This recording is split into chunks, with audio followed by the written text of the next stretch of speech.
Hello, everyone, and welcome to Police Off the Cuff After Hours, Real Crime Stories. I'm your host, Bill Cannon, on this snowy, ridiculous February night. I actually have a 90-foot driveway, and I couldn't get my car out because the snow was like piled a foot and a half high. And I went out there with my old creaky bones with a shovel, and I was able at least to get it the hell out. And then I called my landscaper with a plow, and he came to the rescue. But I've been stuck in the house all day, which I don't mind in this type of weather. Nancy, how are you doing? I'm good. My street is pretty good on Canal Street in Manhattan, but I did hear a lot of cars today trying to The worst is digging your car out in Manhattan. The worst, right? video this one guy in his truck just going back and forth and back and forth. But it's like it's gonna happen. There's only so many snowplows in New York City, So Absolutely. Absolutely. Here we are, two New Yorkers. Of course, we're here talking amongst ourselves, and I don't even introduce the guest to you. ah This is this show is usually about real crime stories, and actually part of it will be. But Nancy Rommelman is a novelist. She's an unbelievable writer, and she's quite eclectic. In fact, she's very opinionated also, and she has a lot of things to say about the state of journalism and about the state of writing today. And I think it's a fresh face because not all journalists these days are writing from the heart. They're writing almost from a script. So we're going to cover a lot of things. And I told her this is not going to be a Q&A. We're just going to have a conversation. And Nancy, one of the first things I wanted to talk to you about, Nancy, yeah, was in 1994, yeah. you visited John Wayne Gacy, who was then on death row. You want to tell us a little bit about that? Sure. And it's really funny, but you and I know this name so well. And occasionally now when I tell people, that I met him on death row, they're like, who? I was like, oh, okay. He's passed in the serial killer canon. Well, John Wayne Gacy was accused of and eventually executed for killing at least 33 young men and boys and burying them in the crawl space of his home in Illinois and also a little bit close to the home. I wound up on that story because I was living in LA at the time and I knew a guy who he was kind of an artist. He was in a band and he'd become pen pals with Gacy. Gacy, as some people might know, was actually quite an interesting painter. Like, sort of like, you see, I'm not comparing their personalities, but if you see former President George Bush's paintings, like he's actually quite a good painter. Gacy was also an interesting painter. And this guy, Rick, that I'm talking about, he had a few of his paintings. His name was Rick Gayes. Is that how you pronounce it? Gayes, yeah. Gayes, okay, Gayes. We had mutual friends. He was like kind of a young rocker guy in LA. I think he was 25 at the time. And he wanted to go visit Gacy and had gotten information to visit Gacy before he died on death row. And he thought it would make a good story. And I thought it would make a good story too. Of course, I had never written a feature article before. I was like a very, very green journalist. But I wound up selling the story to a magazine at the time called Details, made the cross-country road trip. You were going from California to Chicago? Right, to Illinois, to Menard, Illinois, where the state penitentiary was and where the death row was. And, it's interesting. I kind of didn't know what I was doing, but I kind of did it right. We kind of took the emotional temperature of people crossing the country, like, what did the college kids that we stayed with think? Something, I loved that fact about your story almost more than you meeting him. Right, because talking to people how they felt about a serial killer. Right, because we are the people that create the serial killer's image, right? We pay attention to it.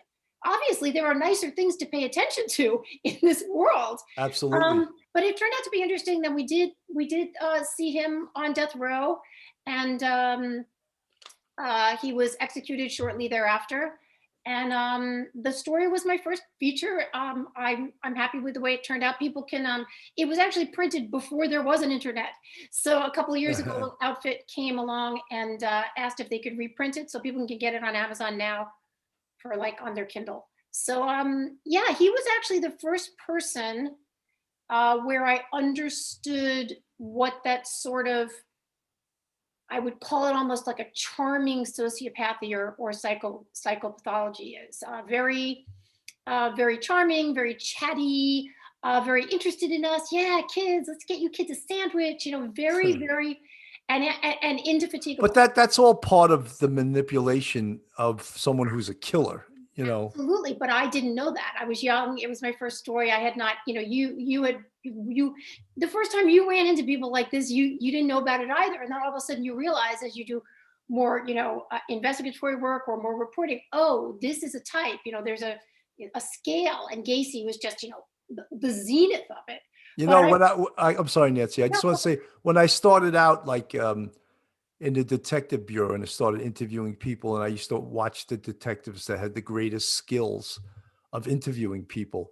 And at first I would go into the room believing the guy, and then I would see how people lied and how you could tell they lied through their body language and through things that they would say. And I was a student of watching these great detectives just dissect someone's story, and you as a journalist, you're doing a lot of the same things. well, yeah, you just have to listen to them and let them keep talking. It was interesting because it's not that I ever, believed John Wayne Gacy. We knew he was guilty. I mean, here was someone that could literally say to your face, I don't know why the cops say I killed him. A lot of people had keys to my house. My housekeeper had keys to my house. Like some small old woman is going to kill 33 men and boys and bury their bodies. But whatever. But we were there for so long, and I've said before, we'd still be sitting there with him if it were up to him. He never stopped talking, and by the end of it, you really could see the patois, and how he worked his game. And it was an interesting piece to write. I'm glad I got to do it. I don't really know that there were any other journalists that got that kind And of just so some of the people listening know that I'm not familiar with John Wayne Gacy, he Sure. buried 27 of these young men and boys in his house, in his Yeah. crawl space of his Yeah. house. Yes. So And he was quite a sick dude, yeah, and his wife was like, "What is that smell that's coming?" And he's like, "Oh, I don't know. I think we got rats down there. I'll take care of it." Oh God. No, Did he put lime on the bodies to kill the smell? probably. I don't remember. Yeah, I'm sure. I mean, come on, 27 bodies in the basement. Yeah. But there were some, yeah, down there, and there may be more. There He may be was more. like the precursor to Jeffrey Dahmer because he was also a homosexual, right? Well, I mean, he was he married though, right? he was married, and he would lure these young men in. He did like contracting work and some construction, and he'd lure them in, and he'd say, "Hey, let's hang in my basement. We'll go. We'll have some beers. We'll maybe look at some stack films. Oh my God, I got this thing I want to show you. Look at this thing. It's this cool thing. It's these handcuffs, and you put them on, and then take care. You try it." Nancy, you just used the word from the way blast from the past, stag films. No one knows Wow. what it's like, when I was teaching college one time, I used the word dungarees, and the Oh, kids looked at me dungarees. like, what are dungarees? My mother calls them dungarees. That's right. Yeah. That's right. So, I dated myself, blue um, jeans. We said me too. Me dungarees, too. right? It's all good. That's all Um, right. Anyway, yeah, that's it's a story that I stand by. When it got picked up by that little publisher, I went in and just wrote a new little intro and cleaned up like one or two words, but it stands. I think it's the piece I want to write. I love the part where Gacy wanted to know a little bit too much about your sex life. Well, yeah, he's like, "Come on, Nancy, you can tell me. Have you ever been with a Yeah. girl?" I'm like, "What?" Like, what? I mean, but this guy had 2 weeks to live, right? And Oh, he wanted to live life to the fullest in those last 2 weeks, right? yeah, yeah. I mean, I think he always did. I think he was voracious for, it's interesting. I've learned this since, and I know we're going to talk about our book and a lot of other people that I've interviewed that really are sociopaths. One thing that they do is first of all, they get you to believe that they really understand you and you really understand them like other people don't. I mean, one Right. thing about Ricky Galles, he really believed that Gacy cared about him.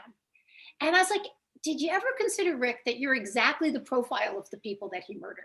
Right. He And probably would have killed him if he would have yeah, come to his that's house, right, because I trust you. So it's like they make you give them, and in ways that you don't understand at first, like secrets about yourself. Like maybe you admit, like one time you robbed someone's house, or you did drugs or whatever it was. Well, they're storing up that information so they can use it against you later. I absolutely promise you that. Oh, Did we lose something? No, no, I'm trying to put a picture of the Oh, book there on you the are. screen. Can you Yeah, see yeah. it? Can you see Yep. it now? I can. Destination There it is, Gacy. Destination Gacy. Yeah. He was not a handsome fella. No, he was pretty portly, Yeah. and kind of small. I mean, short. Um, but yeah, so I think that's Gacy asking me something like, tell me about your weird sex life, or have you ever been with a girl, was something that he thought, maybe I can store this up and use it against her later. Well, there was no later for him, but he couldn't stop, doing what he did. If he was so short and portly, how did he overpower the people that he Well, killed? like I said, it was the handcuff trick. Was a lot of the ones he'd say, "Look at these handcuffs. Look." He'd put them on himself, and he'd show them the release button. But Uh-huh. then they'd put them on. He said, "Here, try them." They put them on, and they were handcuffed. Like they couldn't get out. The And old handcuff trick. No, I don't fall for that one. yeah, no, I'm not with in someone's basement with some guy I don't know. Yeah, let me Yeah, try yeah, some let me handcuffs. try those on. And he was really. I'm not gonna go into it here, readers. Obviously, if they're interested, but he was terrible. I mean, he tortured people, and he was a terrible, terrible human who, for his own sicknesses, did these things. And one of the things he said too, he said, ask anything you want. I'm not ashamed of anything I've done. Well, here's the thing about Gacy, which is something that I think is across the board with sociopaths. They understand right from wrong. Yes. They know it, but we're all too stupid to understand that those rules don't apply to them. They apply to us, the stupid people, and Yes. he can catch us up in these things. But him, no, no, no, no, no, no. We just don't understand. Those rules don't apply to him. So psychopaths and politicians are very closely Yeah. related. Are we going to talk about Cuomo? Yeah, Yeah, we'll we're get gonna to get we'll get to everything. We'll be here for hours. hours. We're still going to be here next year. Yeah. You're warm, right? Actually, I have wine outside, but I don't like to drink during the show, so I'm just drinking Me water. neither. Me But neither. I'll drink later. I'll save it Okay. later on. But one of the things also is that there is such a huge fascination with serial killers. I mean, if you go on YouTube, everyone seems to have a show about serial killers. The Long Island one, the Gilgo Beach thing. Oh my Oh, God. There's books, there's shows, there's YouTubes, and amateurs are putting these YouTube shows, and they think well, some of them have thousands and thousands of followers. And I'm like, why would anyone listen to them? can You I know? can I give one really incredible? I think the best book about that is Sure. Lost Girls. Lost Girls by Robert Kolker, Bob Kolker, who I actually know, who's great, who blurbed my book, Right. who's a lovely guy, and his book is really, there's true crime that it's like, that, Yeah. and then there's That's good sound effects you right? did. You must have been And practicing then that. there's the stories that are really looking for, they're really looking for something else, which is what I hope I did with my book. And Lost Girls came out before I finished my book, and it was so heartening to me. And I thought, if I can write my book with, the sort of efficacy and humanity that Bob Kolker brought to his book, Lost Girls, about the Gilgo Beach murders, then I will have done my job. And I've it's watched, really I'm sorry, wild. I've watched some of the documentaries on that. And I think one of the themes is that the police and the detectives didn't work as hard as they would have because these were sex workers. But isn't that right? Isn't I that don't right? know. I mean, I can't say 100%. Look, I've worked on cases with prostitutes, and we work just as hard. well, I mean, you would think, because these are human beings, and especially Right. they're like vulnerable human beings, right? If anything, you should want to make sure that people who, in my view, it should be legal, and let's get rid of some of the crime that, that Right. that these girls, but people, yeah, I mean, and hopefully that's changing, as the decades go by. They're not considered so, smutty or bad or anything like that. But yeah, I think that that's true. I think that it was like, well, it's another dead prostitute. Well, oh well. Well, Right. it wasn't just, wasn't it? I mean, there But was a it's on its face, though. It's also a very, very difficult case because the bodies weren't found till a year after they were actually killed, or at least a year. Some of them even longer. some longer, some longer. And the girl that was um, Shannon Gilbert Hmm. was running out of one of the apartments there. That was actually on a job. They didn't find her till after they found the initial 4 or 5 bodies. And I mean, she actually, I think, had gotten a call through to the police. Am I getting that? Yes, yeah, no, you're correct. Yeah. Yes. And they couldn't, and had run to a neighbor's. I mean, it's just a mess.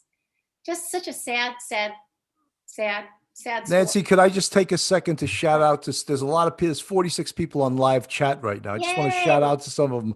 Heartbeats, hello. Rachella Pranzo, happy birthday. I won't call out your age, but she's one of our biggest fans. Bill Ryan, Ryan Investigation, Mandy Hall, Sammy C, Joey from Brooklyn. What up, Joey? Joey. Sammy C, B Higgs, Rachella Pranzo again. MJ, hi everyone.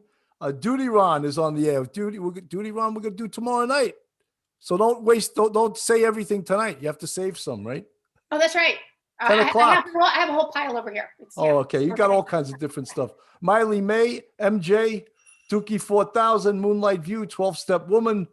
Again, Joey from Brooklyn, Case Files Lover, and Gemmas. I can't shout out to everyone, but I'll keep you in mind the second round. So again, we're talking about serial killers, and we had just gone over.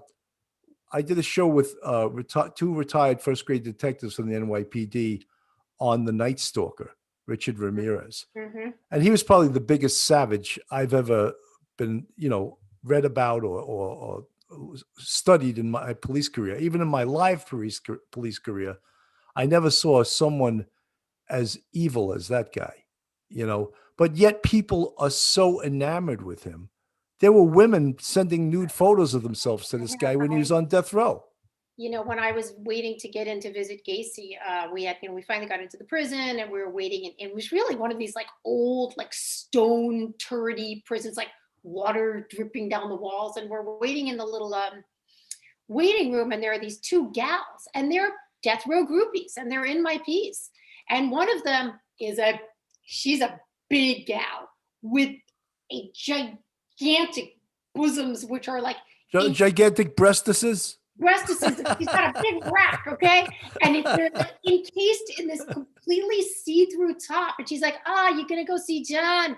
Get John some sweets. He likes sweets. But meanwhile, she was going to see this other guy his name might have been John too, across the way. And she's like, she's in there. And you have your viewers have to understand, you are not, okay, we were not in a room with plexiglass. We were sitting at a little tiny school table with Gacy on the other side and us on one side. He was handcuffed. Right. But she's in the other room, like right across the hall. And there's the guards are outside in a buzzed out area. She's in the other room, like right across, like on his lap. Like, oh my God. Like what? There's a lot of theories about this. It's like, they actually feel kind of safe because the guy can't really get to them. I don't know what their pathology is. I think that maybe it gives them, they feel important, and like maybe they're going to take care of this guy. I don't know. Duty Ron, thank you so much for the $10 super chat. Alley Cat for the $5. Like it's so important to keep us eating and keep me paying the guys that are going to shovel my driveway. Thank you so much. Appreciate it. This is Real Crime Stories. I'm your host, Bill Cannon, and we have fantastic writer Nancy Rommelman. I want to ask you, what is the derivation of your last name? Rommelman is it's my dad's last name, my late father. His father was his grandfather, or his father was German and Czech. His father's father had been German. Okay. So it's I don't really know. I didn't really know that side of the family. My grandfather died when my dad was 3. So I just don't really know that side of the family, but it's German. Were you ever tempted to shorten the name? No, it's kind of a cool name. Yeah. But that's the famous Field Marshal Rommel. That's right. Rommel. Yeah. The tank master, right? Hey, the Desert Fox. Yeah, the Desert Fox. I imagine you could be the Desert Fox. That, would have a different meaning if you were the Desert Fox. Yeah, my husband's last name is Johnson, and when we got married, I was like, Nancy. I was already a journalist for many years. I was like, Nancy Johnson. I don't know. I just can't do it, babe. He's just like, I don't care. So yeah, my dad's name. Talk about some of the people that you interviewed relative to this on the way to go see John Wayne Gacy. Sure. So we were driving cross country. The first night we stopped in Vegas. And it was when Vegas, there was still like an old Las Vegas. And we went to this really, really kind of great strip club called like the Girls of Glitter Gulch, and we're in The there. Desert Fox. Yeah, the Desert Fox, the Girls of Glitter Gulch, and it's like it's big, and we're giving them money, and there's apparently there's this Australian band. I can't do an Australian accent there. The Hoodoo Voodoos or something. We're actually wound up. They turned out to be kind of famous. I didn't know that. And just kind of talking to them about like where we were headed, and they're like fair dinkum, blah blah blah. All right, so that was our first stop. Our second stop was in New Mexico at a former boyfriend of mine. I guess he was in college. And we stayed with him and his roommates, and they got really hammered, and they were like yelling about how if they got Casey, they fuck him up and all this. I'm like, yeah, whatever. Then the third night, we stopped in Texas at a bar called the Shamrock Inn. Actually, it was like a little hotel.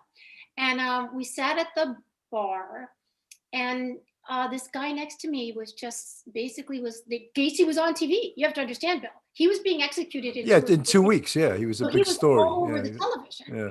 And the guy sitting next to me was just sort of like a quiet Texan guy, and I can't remember exactly what he said. It's in the piece, but it was something like, he's still a human being. And I thought that was really important. And then the one that was pretty touching to me, the last place we stopped, I think before we got to Illinois, we stopped in Oklahoma, Okmulgee, Oklahoma, where my daughter's dad's relatives were full-blood Native American people, very Christian. And I got up that Sunday morning and I went to early morning services at their little tiny wooden church house, and they all prayed for me. I'm actually getting all choked up now. They prayed for me in Creek, because they're Muskogee tribe Creek, and in English, that I would be safe, and that I would be able to tell this story the way it would be told. So that's a pretty broad version of how people metabolized a serial killer. And, but I could tell from your writing that you're anti-death penalty. I am anti-death penalty. And most cops, I'm not going to speak for all cops, but they're pro-death penalty because they see cops get killed. Sure. And then they see the people that killed these cops allegedly sentenced to life without parole. And then we're seeing 30, 35 years later, so recently an Anthony Bottoms killed 2 cops, got out. Cuomo paroled him. So cops are like, if he was fried 35 years ago, we wouldn't have to worry about him getting out. And they're all getting out. People that killed people don't do life in prison for the most part. Usually they average 7 to 8 years, most murderers. I've written this, I don't remember in what piece, but I understand in the blood what it feels like to want someone to be killed for killing them, because I'm a human being like anybody else. And I understand that feeling. I understand the feeling that if someone came and killed me, that my husband would go and kill him. I understand that. Right. What I have a hard time doing, and I can quote the defense attorney in my book, he's a capital defense attorney, and we're going to get to the book. He said, you can't trust the state to keep the roads clear. You're going to trust them in someone's life. And that's where I start to have a problem. I've sat in on death penalty cases. They are a mess. I mean, they're really a mess in terms of, some of it is a benevolent mess, like they're trying to keep people alive, but it's a very, very messy process. And I think something, Nancy, the very thing you cite is caused by the people that are anti-death penalty. And that's what you cite of costing $90,000 a year in California to keep someone on death row. But if liberals didn't insist the guy get 14,000 appeals, 7, that's right, 7 last meals at, from the most fancy restaurant in California, it wouldn't cost $90K a year, And it's like, well, we can't do this for another 10 years. I mean, I actually sat in a death penalty case in Oregon about 3 or 4 years ago, where the prisoner was saying to the judge, I want this to stop. Stop. And they can't, because it's the law. But I did say in the preface to the Gacy book, I'm like, you know what? If your heart and mind and morals don't tell you to be against the death penalty, maybe your pocketbook will, because it is definitely more expensive to sentence someone to death than it is to keep them in prison. Right. If you just say, you know what, life in prison, no parole, done, it's X amount. But that's not a reality either, though. I know. I You know. know, so it's There's no like true winner. politicians lie to us out of both sides of their mouth. All I right, death penalty. All right, life without parole. And then we got Andy in New York paroling cop killers, it's and and naming bridges after his family. I'll tell you what, we'll have an encore and then we'll figure it all out for everyone, Bill. We'll just figure it out. We'll be like, no problem. Look, I fully understand the whole problem with the death penalty, but as I said, it's caused by the very people that are anti-death penalty because they want to put gigantic hurdles in Yeah, front of yeah, putting someone to death by the state. yeah. Well, You're right. The state can't look. We could yeah. segue into Okay. different subjects. The state can't do shit correctly. You're That's right. right. So You know, I can't trust them to take a person's life. I just can't. I mean, I yeah. can't. I It's can't. So it's really sad, but yeah, the whole thing though with getting back to interviewing people yeah. that and getting their feelings on it, and then I'm sure the elites will say, oh, most people that are uneducated are for the death penalty. They do that all the time. Oh, by college degree. It's like, you know by college degree, people that have advanced degrees are against the death penalty. Yeah. I And mean, Tolstoy beat his wife. I don't know the answer. I think there are plenty of people that have degrees that are for the death penalty. Does it? Yeah, yeah. I don't know, but I don't know the answer to any of this. Yeah. Um, yeah, it's going to be and actually, I don't think it's a question that's ever going to be. It's never going to be solved. No, And it won't. and You're, and do you're right. we, do we want it to be solved? Yes. Now we will all agree we should have a death penalty. That's a scary thing too, isn't Yeah. it? So 12-step woman, thank you so much for the $5 super chat. And this is Nancy Rommelman talking about some heavy duty subjects. And, what we'll get into later on is the fact that when there's no teeth in the law, that brings anarchy. And we'll get oh into yeah. the defund the police and all that Oh other yeah. stuff Yeah. because it makes no sense. But yet allegedly smart people are taking the teeth out of the law. And we're not going to talk that right now. We'll get to that later on. But Okay. let's get to your book, and I'm going to hold up your Sure. book. Oh, yay. Can we see it? This is To the Bridge. And the amazing thing to me about this book, I got 3/4 through it. I'll admit I Okay. didn't finish it. I got Okay. 3/4 through it. And you're a great writer. Thank you. But the amazing thing was it took you 7 years. Well, I could do it, but get all right. So All right, you're going to confess to something okay. here? Yes and no. So the crime happened in March 23rd, 2009, 23rd, 22nd. And then the book was published in 2018. But, I did a whole lot of reporting. I abandoned it for a while. I did some other stuff. I went back to it. And then I finally finished writing it. Then it got bought because I wrote it without a contract or an agent or anything, publisher. Then it got bought. And then it was like 2 years between it getting bought and getting published. So Wow. my actual time of working on it, probably 4 or 5 years. Yeah. Okay. Well, here's one of the reasons besides procrastination, and other work, because I've always just been a working journalist. It's you're asking people to talk to you about the hardest thing that's ever happened to them in their life: the murder of a child by his mother. Well, tell the audience what right. the main theme of the book Back is. up. They don't know. Okay. And Michael Marcouli, thank you so much for that $5 super chat. I got to keep shouting out my. Yeah, you're buying the drinks next time, Bill. That's right. I will absolutely. I'll take you out for drinks. I don't see any of these checks coming my way. Okay, so May 23rd, 2009, a woman named Amanda Stott Smith, 33 years old, went to a bridge in Portland, Oregon, with her 4-year-old son and her 7-year-old daughter, and dropped them over the side of the bridge. It was about a 90-foot fall, 53-degree water. The little boy died pretty much instantly. He drowned. And the little girl screamed and screamed and screamed until some Good Samaritans motored out on their boat and rescued her and also found her brother. Their mother was caught the next day, and she was, it was a capital case because it was a murder of a child, or, murder. And 9 months, 10 months later, she was sentenced to 30 years in prison before the possibility of parole. Right. I heard about this story the day after it happened, and I immediately, you can ask my husband. He sees me when these stories get a hold of me. He's like, oh, there she goes. And I had to know how this happened. And I had to know people are like, oh, because you're a mother. I'm like, well, yeah, I mean, I guess, but here's the thing. People hear these stories and they say, and if your viewers are being honest, they're gonna cop to one of these two things. They either say, A, she's crazy, or B, she's evil, or some combination. And then what do? We close the door, because you know what?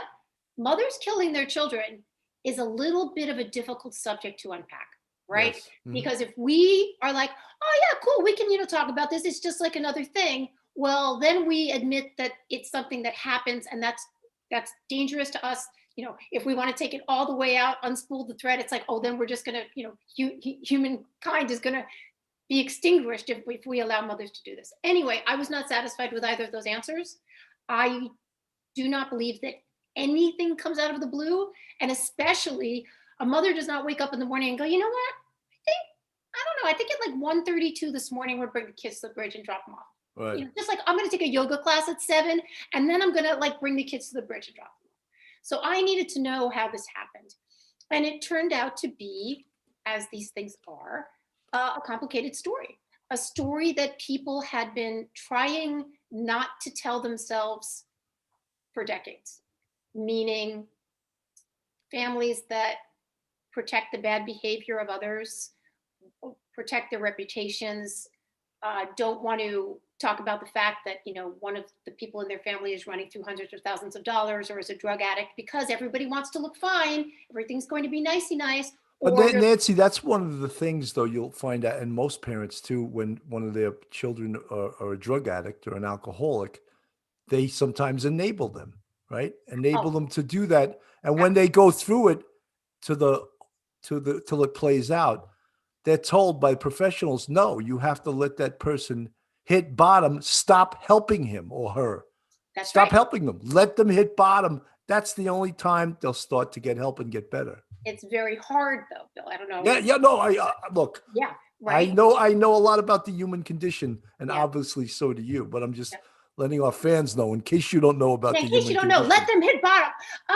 But it's also, and it's also more than that. It's like, in my case in the book, this one member of this family had a lot of money and was very, very domineering, and was very concerned with her reputation looking good, and was very concerned with making everything right, and also telling everyone what to do. So she was not going to let her son fail. In fact, she tried. This is the father of the children. She in the past had tried to let him fail, and then he just, he was a very charming sociopath. I don't want to give away too much of the book, but he was able to charm people. And the mother who did it, who of course is the guilty party, but she had help getting there. She also had a very religious family, and an extremely religious pastor who was like, go home and obey your husband. Right. Which, when you've got a husband doing the things that he was doing, was absolutely putting her in an impossible bind. Plus she had her own narcissism. Just so you know, real crime stories, we don't expect obedient wives. Yeah, well, she certainly wasn't that. Anyway, it was quite an odyssey. And for me, as sort of in the book is told sort of on a few tracks. You're kind of in the scene, and then you're also coming with me as I discover the story. So the story is kind of blossoming on 2 tracks at the same time. And I set out to tell the story I wanted to tell. So. Yeah, I mean, also, as you're in a case like this, in a book like this, you're an investigative reporter, because people do not want to speak to you, and especially about this. So to get people to speak to you, you got to get documents that will back up things that you will already know. For example, well, I'm sure you got probably a lot of the documents through FOIL, right? Well, should I admit this? I am going to admit this, but I can't exactly tell the name of the person. So there were certain, I was not able to get things through FOIA that I wanted. I tried, but I was not able to. There were certain departments that were great. The health department, the sheriff's department, they were really terrific and gave me things that I needed. Mm-hmm. Who would not give me what I needed? Who do you think, Bill? What department didn't want to give me what I wanted? Guess. The police. The police department. Okay. Now they stole you forever. They would not. They stalled me forever. ever. And I Yep. did so many ways. I tried so many roundabout ways. And I had basically pretty much almost finished the book. And there was someone that I had had contact with during the course of the writing of the book. And he knew me and trusted me at this point. I had definitely proven myself. And I guess he just took pity on me and he gave me the police. They're about 500 pages, and they were invaluable to me finishing the book. In fact, the whole kind of last part of the book, even though I knew a lot of it already. But Amanda Stott Smith also, she, before this happened, she drew the attention of child welfare. Oh yes, well, they both had, both she and her husband had Right. for many years, both because they had been abusive or to the children Hmm. and abusive to each other, physically abusive to each other. But as the years went by, um, the husband started to absent himself from the household, and she was declining into further alcoholism and unable to. Her own pathologies were making her a very bad mother, Right. and ultimately the worst kind of mother. So you actually, in the book, it was interesting how you described the actual bridge Hmm. and how she must have had to walk up to the bridge, Hmm. not drive her car because it wasn't big enough to leave the car there unless she just stopped the car, threw them out the window, and got back in the car. So she must have walked them to the Well, bridge. Bill, you got to get to the third part of the book. Oh, okay. So I didn't finish that up yet. But I that, admitted to only reading well, three that's all right. quarters of I it. know. Yeah, So, so what we do is we start the book. The book opens with the crime. You see the crime. right. You get what you can from what I give you, and then when we get to part three, we go back to the crime.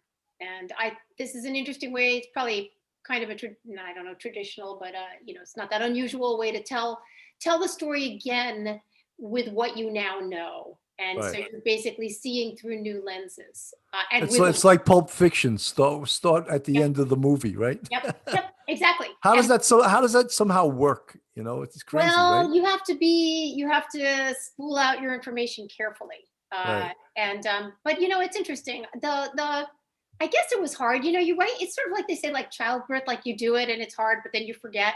Yeah, the book I guess was hard to write, but then you do it. So Who gave you the most information? Was it the attorney of Amanda? uh there were so many people that gave me information in different ways. Amanda's attorney in some ways, but oh, actually, I do know the answer to this. Amanda's grandmother. She gave you Amanda's the most grandmother. information. Amanda's grandmother. Oh my God, Jackie Drilling. I'm actually going to get all choked up here, and I'm sorry. Forgive the fire engines in the background. I live next door to the firehouse. Um, Jackie Drilling and Amanda's family, they couldn't talk about what she'd done. They just couldn't. It was too horrific. So after it happened, they dealt with the legal stuff. They closed the door, and that was it. It was never discussed again. Well, Jackie, Amanda's grandmother, who was late 70s at the time, and kind of didn't really leave the house that much, she needed to talk about it. And she got me a message.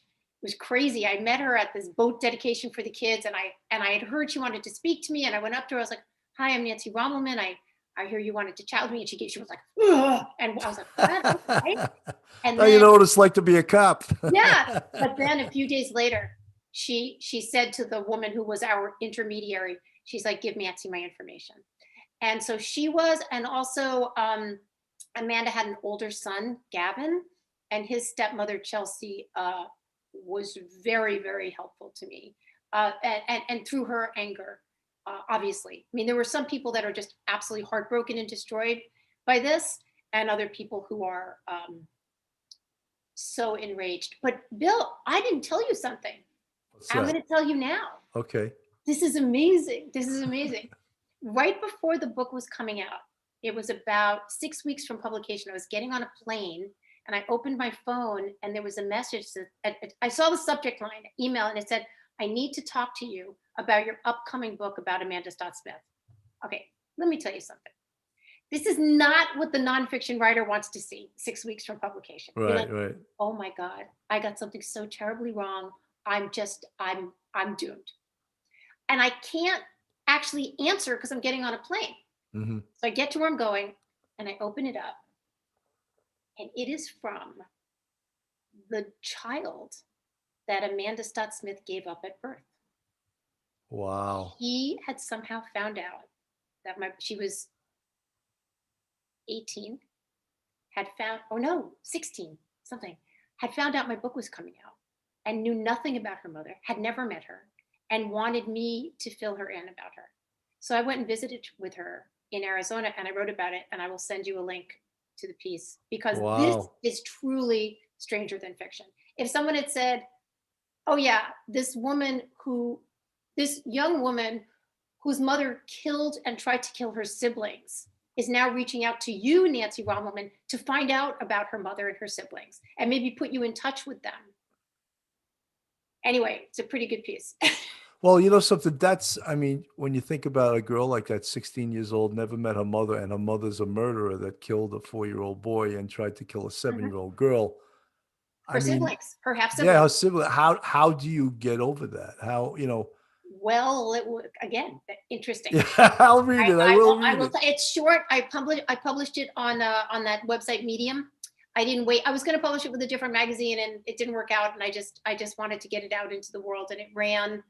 It ran 2 years ago this month. Actually, I'll send you a copy. I was very. You say you can't really remember if writing was hard. That was a hard story to write. Yeah. It was complicated, but But you anyway. know what's amazing? It also shows the resiliency of the human spirit. Like, Oh she man, needed for some reason to find out and maybe close some kind of door she has in her brain you're a smart in man. regards to that. And she confronted it instead of letting it just eat at her forever. You are a smart man. She needed to be seen. She Yeah. needed to be seen, and then once seen, she could make her decisions. It was very interesting. It was not what I expected. You know, in the I'll reference again the that documentary, and if you haven't seen it yet, I definitely think you should see it. The Night Stalker on Netflix. It's about Richard Ramirez. But there was a 6-year-old girl that he actually kidnapped and put her in a duffel bag, brought her to his lair. I'll call it his lair. It was his home, and she described how, evil it looked, and he did all kinds of sexual things to her. And then when he was done with her, he took her out and said, "Here, I'm going to drop you off here. Call your parents, have them pick you up." And it was like, but this girl was interviewed for the show, and she's now, I would say, in her 20s. She has a family, and she was so amazing because she said, "What happened to me was horrible." She goes, "But I didn't want him to be able to define the rest of my life because of those horrible things that he did to me." And That's I right. was like, you wanted to like cry when she said that. It was Well, like, we do. I think we do have choices, right? We can decide who's going to decide our lives for us. In that sense, like if someone does something really bad to you, like emotionally, or rips you off or abuses you, it's like, all right, now you've survived. How much do you want to drag that around? Hopefully you get to decide. Hopefully it didn't, you're not maimed, or even if you are, right. you get to decide. And she Well, decided. it's almost like, when you carry a grudge. Right. When you carry a grudge, the other person wins because That's you're right. walking around in a state of being mad about something that, and it's going to hurt you more than it hurts that other That's right. Put it person. down, leave it in the road. Right. Let it go. Ah, Let it go. Right. that's right. So I tell you, I really admire you, the investigative work you do, to do this type of writing. And I think, all cops that have had really good police careers always think, "Oh, I want to write," because we have such great stories. But then yeah. when you realize you can't write in the way that you do, I mean, we could write, but you probably, to be a really good writer, you have to work very hard at it. I write a lot. I mean, that's the Yeah, thing. Every writer will tell you, they'll look back at the stuff they wrote 20 or 30 years ago and they're like, oh my God, this is horrible. But you learn. It's like anything. You're a swimmer or a painter or a detective. Like you hopefully get better. you And get better at it. Yeah, I was yeah. working on a piece all day this morning that I still haven't finished. And it looks so bad this morning, Bill. I was like, I'm never going to be able to do this. But I'm like, yeah, you say that every time. So just keep working at it. And you learn to be clear, and if you can be clear, then, you'll get it across, and it'll hopefully, I don't know, make an impact, or people will enjoy reading it or whatever. And you grew up on Montague Street in Brooklyn Heights in the Well, 70s. Is I that grew correct? I grew up near Montague Street. I grew up You on know why that street rings a bell? Because it's in the song "Tangled Up in Blue" by Bob Dylan. Oh, I have a friend of mine. So a friend of mine and I, oh, everybody watching here, it should go. I've got a new little media venture I'm starting with my buddy Matt Welch. You can go to YouTube and Uh find huh. the Paloma Media, or you can go to Twitter. It's at Paloma Media. But he's always reminding me. He's like, oh yeah, I always remember that because that song reminds me of you because of Montague Street. That's a Um, great. I like the song, but he has so many damn verses. It oh, like I know. You tells a got to wait till whole. the very end. Yeah, yeah. um, That's right. I, I didn't listen to the last two verses. I'll I get grew to up it. I grew up a block from Montague Street, which almost every single block in Brooklyn Heights is a block from Montague Street. I did grow up there. I wrote a little memoir. I mean, it's literally like 25 pages. That's also on Amazon, called The Queens of Montague Street, and Uh-huh. that got excerpted in the New York Times a bunch of years ago. And yeah, it was the mid late 70s. I was a teenager, and Brooklyn Heights was very different back then. You might remember it was, it always was sort of like a little bit hoity-toity with the Yeah. fantastic architecture and the promenade. Well, And it was made famous for the people that are from other states and other countries that are listening. It was made famous in that movie with Cher, Moonstruck. Oh, Moonstruck. Yeah, yeah, yeah. But this is before then. Even you had a lot of, like, you had a big, you had, I don't know. I remember there were like boarding houses run by like my Puerto Rican boyfriend's grandmother, who, like, the guys would sit out there with their wife beaters on, and like, Yeah. and there were like gay bars on Montague Street, and it was kind of mixed up, like it was, and very arty. Norman Roston lived there, and Truman Capote had lived there. It was a of course I'm a kid and it's just the place where you live, but then when Right. you get older you realize, oh, it was kind of textured, pretty interesting, pretty Yeah. colorful. So people might like it. It was about me getting in a lot of trouble. So, if you like young teenage girls getting in trouble, you'll love it. It was probably a great place to live, I would imagine. Yeah, people can read for themselves. Yeah, yeah. No, I lived when I first came on the police department. I lived in Greenwich Village on Barrow Street, which is I was born and raised yeah, a when I was little. Blue Mill Tavern. I Oh lived. wait, okay. Oh my God, my dad worked there. He was a bartender and a waiter at the Blue Mill. I No learned to kidding. I lived in blow. building 77 right next door. Okay, wait a minute. This is insane. My grandmother lived at 77 Barrow Street. No My way. Anna Innocenti, she lived there till she died in 1981. And I think it was 77. That's right across the street from the Blue No, Mill. no. 77 is right on the same side. It's right Oh, on the okay. She same. lived across the street where Yeah. that little like gardeny area. Yeah, is. yeah. I know what you're Okay. talking about. Yeah. She lived there, and then we lived right next door to the Blue Mill when I was little. And my dad worked there.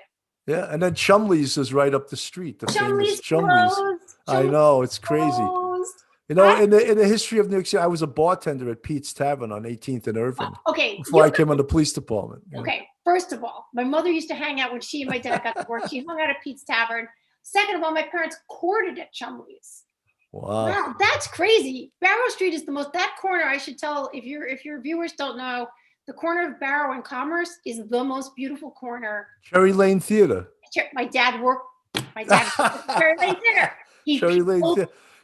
When I took the sergeant's test, a bunch of guys, like 4 or 5 guys, we all took beach chairs and we pulled over right on Barrow Street, and we were all sitting there just drinking our ass off because we were so happy it was over, and we all passed the test. And the cops came by and they were like, "What are you doing? Yeah, we're drinking. Leave us alone." All right, I'll give you a little bit of Barrow Street lore. So my dad grew up there on Barrow, and right across the street, his mother was Italian. All the relatives lived there, and right across the street lived Marlon Brando and his roommate at the time, which was Wally Cox. Oh, wow. And Marlon Brando had a motorcycle. So my dad was born in 35. So this must have been about 45, 44. Marlon Brando gave them all rides on his motorcycle. Wow. So Pretty that gave cool. all the neighborhood kids rides on his motorcycle. So Well, I used to go to Jimmy Day's on West don't know 4th. And that was famous because they threw John Lennon out. He was acting like an ass, and they actually tossed his ass out of the bar. I forget who he was with. He was with some other musician, but it was another Greenwich Village Was it law. a jazz club? Was Jimmy Day's a jazz club? No, it was just a regular bar, but it was a great bar. It was one. In fact, one of the owners of Coogan's, which just closed. Dave Hunt used to 10 bar at Jimmy Day's back in the day in the 70s, you I know? want the bars to open, I man. know. Isn't it suck, Oh, all these great bars that are closing? So Nancy, we got to move towards wrapping it up here. yeah, well, no, not wrap it up, but the greatest topic I saved for last. Oh, well, the And most that's recent one. your 5 months going Yeah. undercover with Antifa in Well, Portland. no, no. Well, it was pretty much, you weren't like advertising you were Antifa. There you go. You're selling it, Bill. Yeah, I'm No. selling. I'm trying to get our fans to, realize Okay. who you are here. So what they should do is they should go to reason.com, Reason Magazine. I think it's one of the best, if not the best magazine going these days. You can go online, reason.com, and type in my name, and you will find a whole bunch of writing I've done for them over the years, including 14 stories from Portland. I was sitting, I lived in Portland from 2004 to 2019. Uh-huh. Last summer, I was sitting in, again, I mentioned my buddy Matt Walsh, who I'm doing Paloma Media with, him and a guy named Jake Siegel, great journalist for Tablet Magazine. We're having some drinks, and Jake says to me in this great gravelly voice he has, "Nancy, what the fuck is going on in Portland?" And Matt's like, "Yeah, Nancy, you got to go out there." So Matt used to be editor-in-chief of Reason Magazine. He's still editor-at-large there. Next morning, I text the editor-in-chief, Catherine Mangu-Ward. I was like, "I want to go." She's like, "Go." So I went, and I wound up going 4 times over the course of from July to November, and reporting on what was going on, like being in the streets, being inside the protesters, getting up at 5 a.m. to see who was still around, talking to the cop, or she actually wasn't a cop, but she works with the Portland Police Department. She checks in some of the inmates in the main police station downtown. And on May 27th, when the protesters broke in and set a fire, she's locked down in the basement and what that was like. Right. I also talked to some of the Black Bloc kids and how they felt about certain things. And, while they can be total dicks when they're in a mob one-on-one, as is the case. Tell the people listening what the Black Bloc people are. So Antifa, which we hear about, Antifa, which is sort of, they call themselves anti-fascist. Well, anyone that's pro-fascist is an idiot. But what they really are is they're anti whatever it is that they don't like. And what they don't like now are the police. They don't like the government. They don't like the mayor. They're certainly, they proclaim, at least when I was in Portland with them, to be very pro Black Lives Matter. And I'm sure that they are, but they've also hijacked that whole experience and cause in order to justify themselves getting out in the streets every night and busting shit up and setting fire to stuff. Weren't you the one that told me the other day that you had gangs that you nicknamed the FSU gang? Oh yeah, no, in the 3-2, yeah, fuck shit up. They had a gang called Fuck Shit Up, yeah. Right. So there's a lot of that those gangs are in Portland, and oh, it's the national chapter. They have to pay their dues to the people in Central Harlem. They're part of the national chapter, and I was able to, I think, do some reporting that we didn't really see on the protests. What we've seen, and you can tell me if you think this is right.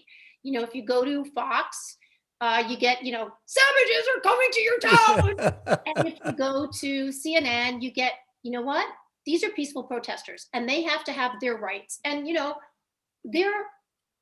there are little bits of all of that. That's right. What I don't really understand why it is so incredibly difficult for people to wrap in their brains that you have peaceful protesters, and that's awesome.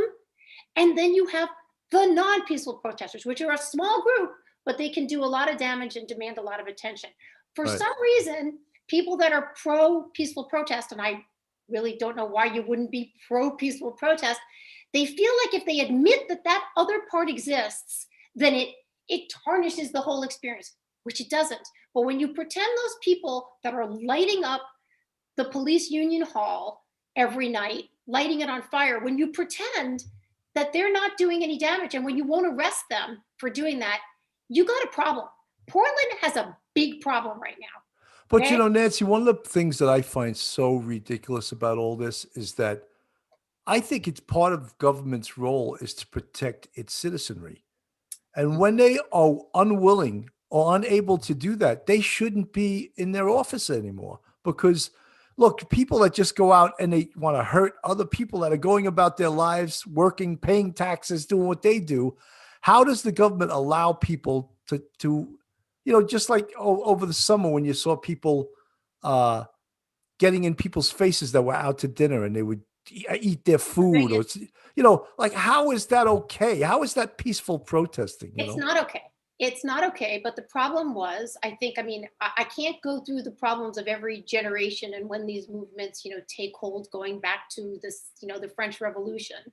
But I can tell you that in Portland and in Oregon, the seats of power in Salem and in Portland proper, which makes up the majority of the population of Oregon, is extremely liberal. And I don't have a problem with this. I consider myself a liberal in many ways, or center liberal. But they became very, very exercised about Trump, very, very, very angry, and they became part of the CNN watching tribe that everything was Trump's fault. And if everything was Trump's fault, then it couldn't be their fault. So, and when Trump sent it the feds, which, look, let's be frank, he didn't roll it out great. And they also didn't cover themselves in glory. All right. So there were certain legs they could stand on. Well, okay, let's give you that maybe taking people into unmarked vans ain't a great, the optics are not great. Okay. Right. But something on both sides. I mean, I think Biden was asked about Antifa and he said, oh, that it's an idea. He didn't even admit that they actually exist, Well, but again, I think that's reactionary. I think because Trump went in and overplayed it, he said, oh, it's this national organization and they're organized, which they're not. Then you've got Biden underplaying it. I'm going to come back to the idea of why you can't look. I have no problem holding in my brain at the same time that if Trump wanted to send in the feds, he could have done a better job of it.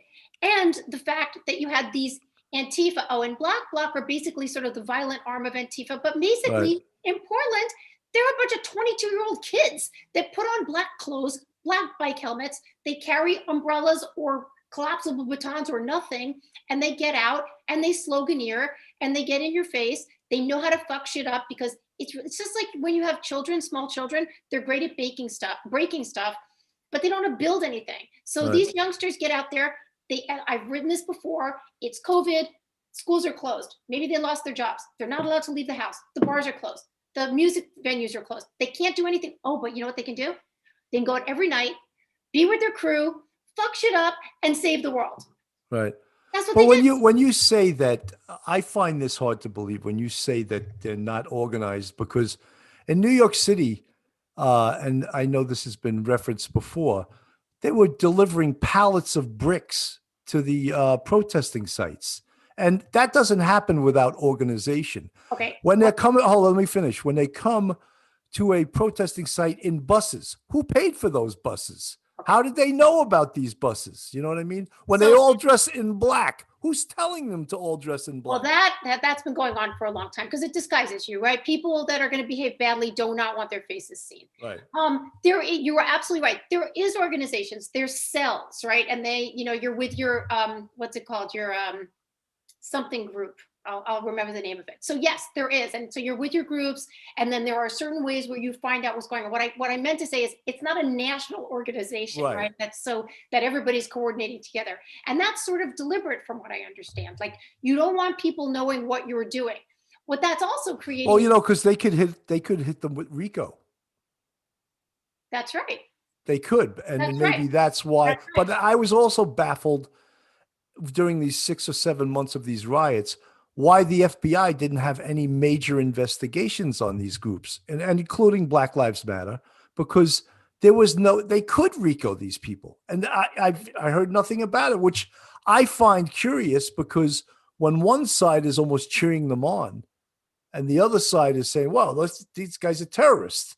You're right. There's somewhere in between. They have to come together. But I couldn't believe that some people were even denying that what they were doing was criminal.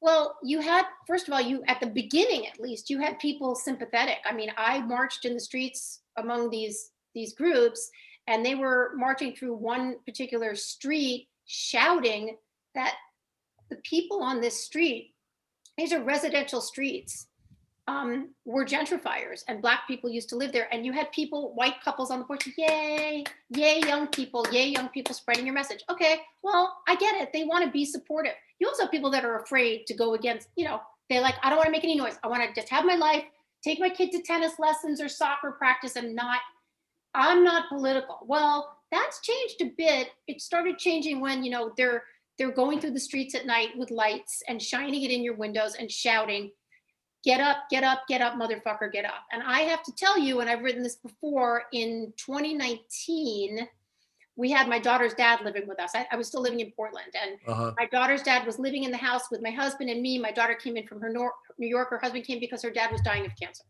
and he did die of cancer. And we, took care of him at home. He died at home. But I got to tell you, if those people had been marching past my house at midnight, shining a light in his window, it's not going to work. Okay. Right. And I think at a certain point, Portland is a pretty liberal and leftist town. I don't think a lot of people have guns in their homes, but at a certain point, and we're already kind of seeing this, someone's going to be like, you know what, fuck this shit.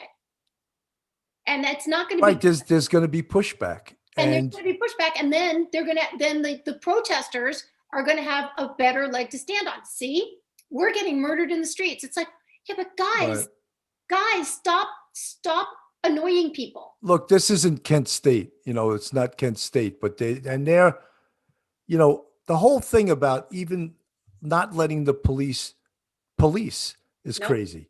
Like in New York City, I'll give you a perfect example. They had a Black Lives Matter took the Brooklyn Bridge, and they were all marching off the Brooklyn Bridge, and the police used a technique that's called kettling. Yeah, I know kettling. And they split them up ingeniously. It's a tactic. Yeah. And they got shit for it. Guess what? We're not going to tell you our tactics before we're going to use them because they work. Same thing. There was another instance in New York City. There was a protest, and the warrant division scooped some guy out of the protest who was wanted. And all the politicians, even the mayor, criticized it. It was a textbook arrest. But it's the kind of crap that when I, as a retired cop, see it, and I'm like, how can they win? They can't even do their job correctly. Cops are not being allowed to do their jobs. No. They've had certain monies taken away. Now, look, we're not going to. First of all, we're not going to get into a discussion about police unions. Number one, because I don't know enough about it. Okay. Number two, there can be improvements in any organization, right? Absolutely.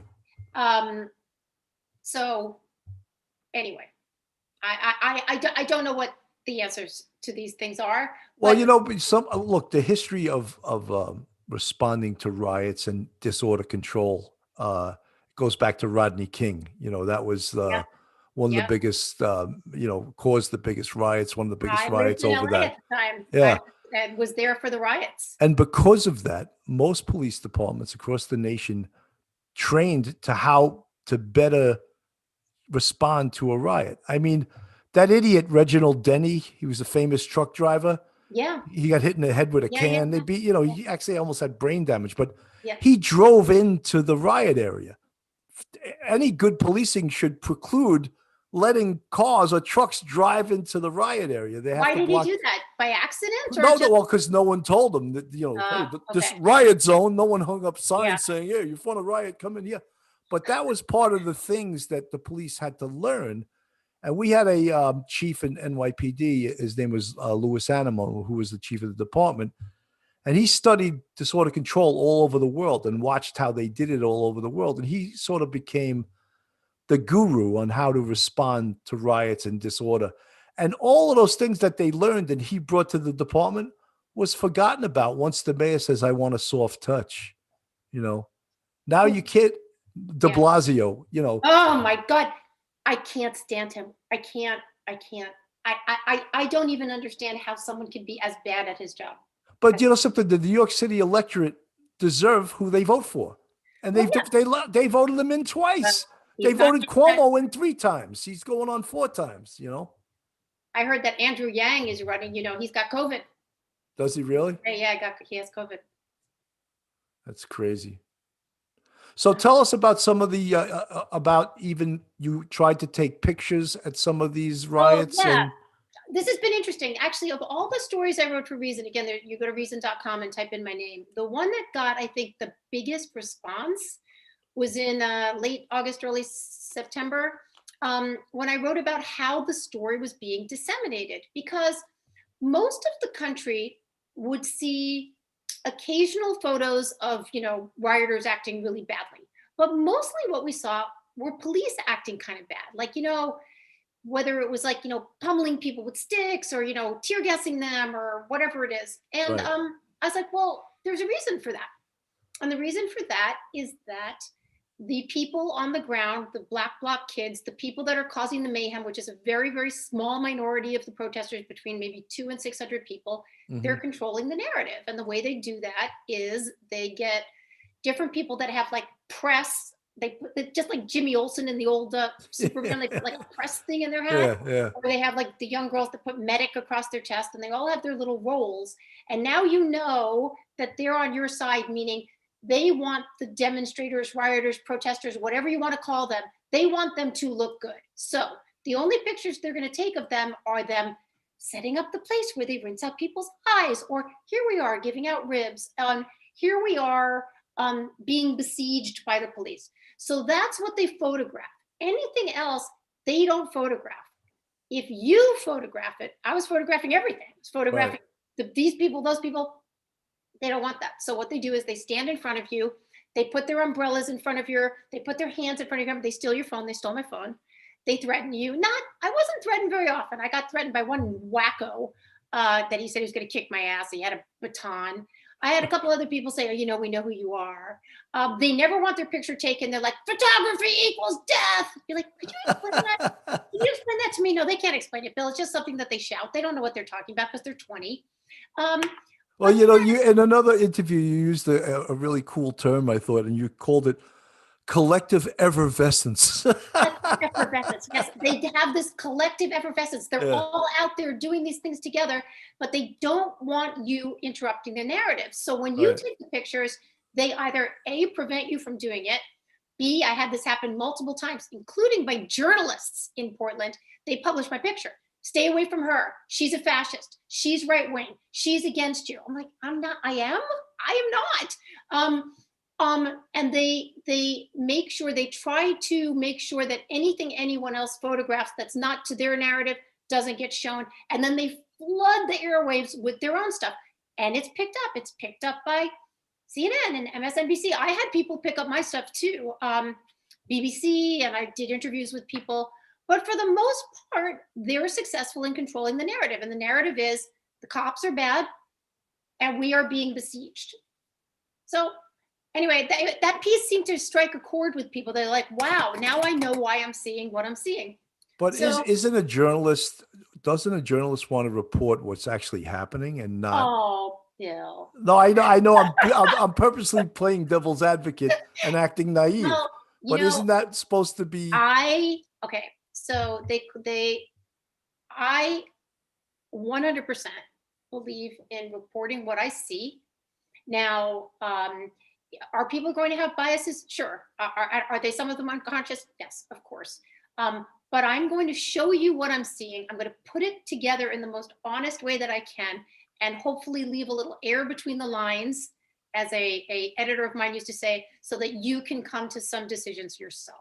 Mm-hmm. I have no interest in conclusionary journalism, in pre-deciding what the story is, what my publication wants. Now, look, if I work for, I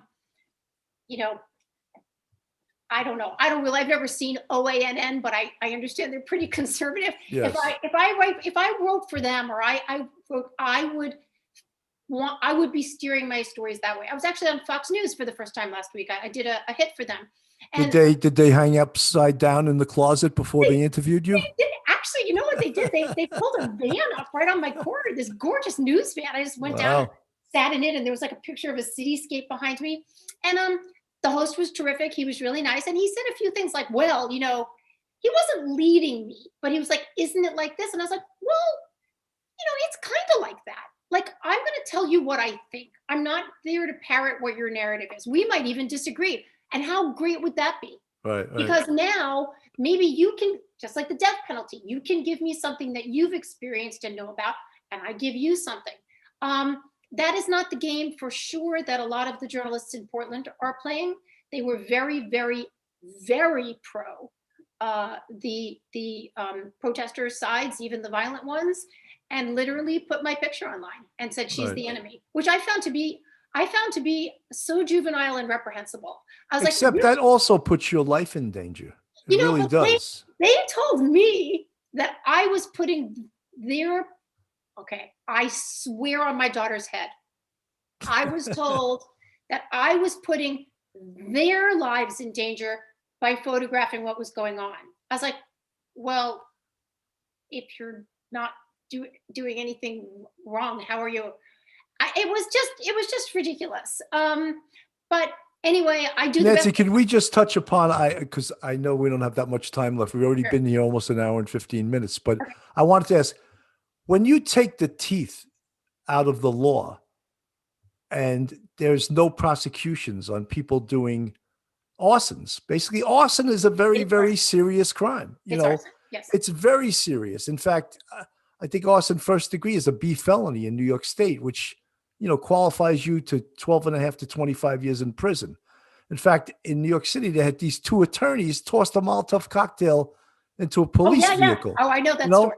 And it was empty, thank God. But yeah. What were they thinking? Like, what were they thinking? Okay, they were thinking the ends justify the means, which they never do. That's my next tattoo. The ends never justify the means. Okay, never, never. You tell yourself you're right, and in order to, you just gotta do this one little thing. Right. But you would never, ever allow that one little thing to be done to you. And when that starts happening, then you have a war, right? Yeah, I mean, when they started, I know they started going out to Long Island. They actually went to Merrick, Long Island, which is an affluent Jewish community. And there was supposedly there was going to be they were going to torch the stores and stuff. I don't know how they kept it that they didn't, but I had also heard that a whole contingent of retired cops were not going to let that happen. No, they shouldn't. And well, you were asking how they take the teeth out of the law in Portland. You had a new DA that came in August. He wasn't supposed to come until December, but the guy that was leaving basically said to him, you know what? This is going to be your problem, so you do it now. And he came in, he was very liberal, very sympathetic to the protesters in air quotes, and said, you know what? We're not going to have protest related crime that include, property crime, arson, harassment, interfering with an arrest. We're not going to make those crimes so we can focus on more violent crimes. Wait a minute. So if you're John Q or Nancy Q business owner, yep. and they come by and torch your business that you worked your whole life to build, that's okay? I mean, well, now let me just say what we've seen for the most part has not been that extreme. What they do is they break a window. They set a little fire. It's not like conflagrations. But yes, it's okay, and they're not prosecuted. But little fires become big fires, Well, they can. There was a woman, a really good reporter. I interviewed her I have a Substack. People can go read over at Substack. I interviewed her the other day, Hannah Ray Lambert with Coin TV in Portland. And she did a study, and of 1,000 arrests between May and October, 9% resulted in charges sticking. Yeah. So see, even without not talking about the rioting and all of that, with COVID in New York City, there's no grand juries and there's no trials. So all of these felony cases are basically, what are they at the end of this, when COVID is finally eradicated, if it is in the next year or two, are they going to forgive all of these felony cases? I wonder, Bill, it'd be interesting for someone to write a piece that sort of tries to understand how COVID contributed to all of the violence in the street we've seen, and also the sort of erasing of police. It's interesting because all of these things happened at the same time. So many crises happened at the same time that we have never had to deal with. That's why sometimes I'm forgiving of certain things. It's like, well, we never dealt with this before. Like the first time you play tennis, you don't know how to play tennis. Right. So it would be interesting to see how COVID impacted policing, and policing impacted rioting, and how the whole Megillah kind of has Well, worked. I would like to just know, and I don't think you can answer this, but how did the police become the problem nationally? How did they become the problem when, to me, clearly they're not the problem, but I they became the problem for government because politicians are not brave enough to look at themselves. Every violent city in this country has Democrats at the helm. I think Chicago, Detroit, now New York. New York was the safest large city in the country. It's no longer. if you need to be angry, if you're getting your identity from being angry, you need to be angry at someone, right? So who are you going to be angry at? The guy at Baskin Robbins? You're going to be No, angry. I'm angry at Starbucks, Ben and Jerry's, places that have activists as owners. That's where I will not But spend my money there. but do you see what I'm saying? They need a target to be No, angry. absolutely. And Yeah. so one of the like maybe the most obvious target in every city is someone that claims to have some dominion over your behavior, right? Right, It's right. going to be when you're a little kid, it's your mother, right? Or your teacher. Well, you get to be a young adult and it's the police. Now, of course, are there bad cops? Of course, there's bad cops. There's bad restaurants. There's bad clothing manufacturers. There's bad everything everywhere. It's bad firemen. They made that There's- big buzzer oh go off my before. God, that's right. Oh, I'm You not going to can't get. say anything bad about firemen Can't because say it. they're I you could, but I'm not can't going you to. can't do it But because they put out fires. they put out fire. I live next door to a firehouse. Oh, did you see that story? Okay, we're going to digress for a second. Did you see that story that the New York Post has been covering about 2 weeks ago about that gang member that was beaten on the Yeah, I street? saw that. Yeah. Guess what? I saw that. And Wow. I went down because the guy was being beaten and no one was helping him.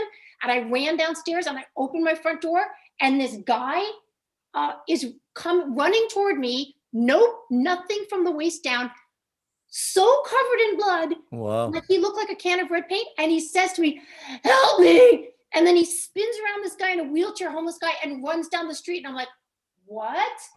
And then I went back, and the cops were there, and I talked to them, and they interviewed me. He comes running back.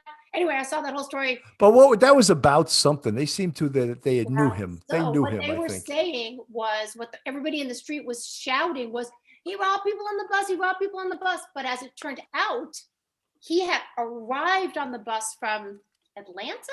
I don't know. He was from Virginia, someplace, and they were waiting for him. He was a gang member, and you've seen it. I knew that was about something just watching it because there was too many people went There were after that like guy. 11 people jumped him. I have never, and you probably have, I have never seen outside of in the movies something as savage as that. It was That terrible. used to be a regular occurrence in Times Square in the 80s. It was we used to call them wolf pack robberies. And they used to, Oh man. This 20, guy, 30, 40 kids would attack, a couple of people. it was terrible. Yeah. Anyway, so One time when I was working in street crime in 1988, this idiot was looking to buy drugs on the Deuce at like 5 o'clock in the morning. He walks into a crowd and comes out naked. They ripped every single yeah, thing, his wallet, his pocket. I was like, look that'd at be this idiot. satisfying, right? That'd And be I made a satisfying. collar. I grabbed the guy who had a piece of his sweater because I couldn't tell who did what, but this guy had a piece of his sweater and he was it. He got arrested for robbery. That's great. Well, Nancy, this was this is great. fantastic. I So mean, fun. we could talk for hours and hours more. Let me just give another shout out to our live chat. 12-step woman, Joey Brooklyn, Vinny Flores, Heidi Lee. You guys are all so thankful that you're listening, watching. Peter Pranzo, and I know it's Richella's birthday tonight. Thanks for listening. Peter Pranzo is a retired lieutenant, and him and his wife are they're like attached at the hip. They don't go anywhere without each other. Great. Two great people. And he was on our show recently, just the other night, last night, in fact. Brandon Shelton, Cat in the Hat, Lisa Hogan. And tonight, I believe, or tomorrow night, Nancy Rommelman is going to be on Duty Ron's show I am. at 10 o'clock. And I mean, if you didn't get enough of her tonight, I mean, she obviously got a lot of energy, She could talk. Oh, you know what I wanted to just very quickly ask you Yeah. about? How about Barry Weiss? Oh, New my York beloved. Times. My literally, I said this to someone the other day. If someone said, "Nancy, you got to walk through fire for Barry Weiss," I'd be like, "I do it. I do it." This woman is so big hearted and so smart and so Well, to fighting. tell our listeners who she is. Okay, so Barry Weiss was at she used to be at the Wall Street Journal. I write for the Wall Street Journal sometimes. She was an editor there, but we didn't meet till she was working at the New York Times at the opinion Right. pages. We became friends instantly from the first minute we met. And then she was sort of not liked at the Times because she was considered too conservative, which she's really not. People were mad that she was writing a lot about Jewish subjects. Like, why they would be mad about that, I don't know. Yeah. But they basically just didn't like her, and they didn't like her because she was charismatic and smart. And when the CNN cameras came in, they want to talk to her, and she was accomplished and she was loving. And they basically made it very uncomfortable for her. And then, Well, you know, Nancy, she just wrote an article the other day on yesterday, woke culture in the Post. New I York thought it was Post, great. I double posted it on my site. I'm double probably page getting kicked spread. off by Mark Zuckerberg. I'll probably be banned, you know. She's really, I think she's fighting the good fight as she walks the walk. But you would think more journalists would be like you and her rather than they I toe love the all, you know, line, I you love know? you. We would think so too, but it's not. I think I have a friend who I'm going to name check here, Heather Hying, and when I had my time in the barrel, my time in the cancel barrel, and she reached out to me and she said something that has proven completely true. I've said it a million times. It is that publicly, a few people will stand up for you. Privately, a few more will. And most people will sit on the fence Yeah. and wait to see which way the wind blows. And I think that, unfortunately, journalists are people. And they, whether it's because of that human nature aspect, and or we were talking previously about OANN, but let's say it's, Vox or the Daily Beast, you've got you know what your marching orders are. Maybe they want to keep a job. Maybe they really believe it. Maybe they really believe people like Barry and me are terrible people, and we're standing in the way of whatever progress they want to see. I don't know. You But know, Nancy, there's like a parallel sort of on the police department. If you got in trouble on the police department, it was like you were a pariah. No one would talk to you. People would give you a wide berth. Then when you were cleared, everyone was like, "Oh, I knew you were okay." You know, "Oh, yeah, you're full of shit." yeah, there Where were were you when people, I needed a you friend, you know? when I had my time in the barrel, Barry was the first person to reach out to me, or one of them. And it's what you have to do. You have to do it. And I to me, it's the most normal thing in the world. But maybe it's not. Crazy. So I want to tell people, if they're on Twitter, they can find me at Nancy Rom. That's with two. Nancy go. Rom with two M's. To the bridge. You can go follow Paloma Media on YouTube. And I'd love to be in touch with you guys. Yeah. Nancy, you were a fantastic guest. I want to thank Duty Ron. And Duty Ron, I just gave you a example of a great guest who you're going to have on tomorrow night. I need an agent, I'm being Nancy's agent. You're getting the tips. You're getting the 50%. That's right. Oh, I also want to thank your good friend and my good friend, Yael Bartor, for Yep. turning you on to me, if that's the proper word to say, That's right. We used to say that when you smoked weed as a kid, right? Turn him on, I turned her on, Oh, I never did anything. I didn't either. I had to pass the police drug test. I never did that. Right? But anyway, police off the cuff fans and real crime stories. This is Bill Cannon. I've been with this fantastic writer, Nancy Rommelman. And you see, there's some hope out there for journalists yet. So everyone, good night. Nancy, thank you so much.